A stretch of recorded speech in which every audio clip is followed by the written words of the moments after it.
So today I want to do some edge retention comparison between a couple of popular budget steels. Now, RPM9 is Artisan Cutlery / CJRB's kind of proprietary steel, and it's basically just a spray-formed 9cr budget steel.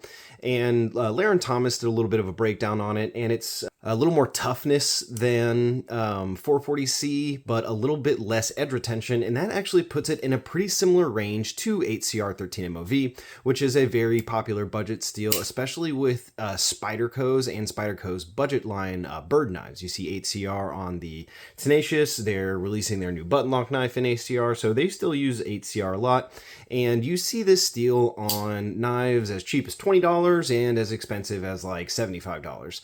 And they both kind of span that range. Artisan Cutlery uses this steel a lot. So I sharpened both of these down to exactly 16.8 degrees, so they have the same exact edge angle. I sharpened them to about 600 grit and did a good strop on them, and they are both nice and sharp now. So we can do just a little bit of initial testing there. And these both do shave as well. Very nice. While sharpening these steels, the initial impressions, the RPM9, it was harder for it to form a burr, and the 8cr, it was a little bit harder to knock the burr off. So we'll go ahead and do some edge retention, or not edge retention, we'll do some initial sharpness testing on this best tester here. We'll take a couple measurements so we can get an average. 127. 123,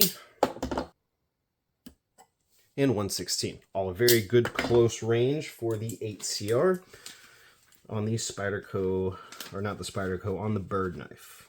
All right, so let's go ahead and test out the RPM9. 101 and 122. All a very nice close range for that. All right, so I'll throw up the averages for our initial sharpness on the best tester. We're going to go cut some cardboard, cut some rope, come back, do some more tests, see how they held up.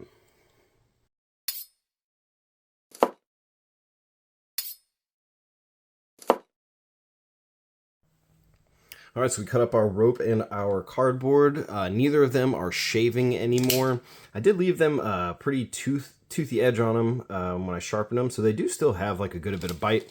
They both held up pretty well. I was pretty impressed by the 8cr. It gets a bad rap, but it didn't feel like it wore down particularly fast, especially in comparison to a lot of the other steel tests I've been doing lately. So let's see how we are cutting the magazine.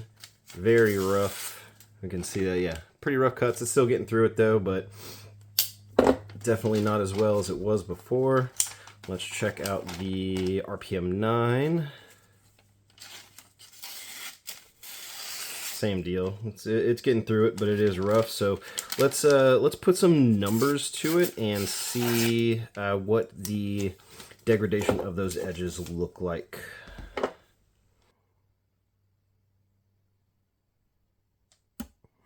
$267. A little bit of glare there. 281, 291. Very close range.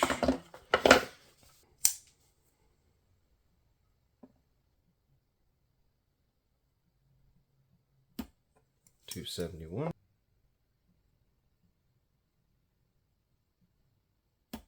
265.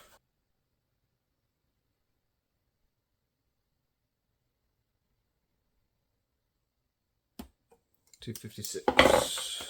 All right, so before cutting the cardboard and the rope, the 8cr had an average of 122 with the 3 tests on the best tester, and it went up by 158 grams to 286 afterwards. And the RPM9 had a before average of 110 and an after average of 264, and it went up by 154 grams. So these performed almost exactly the same.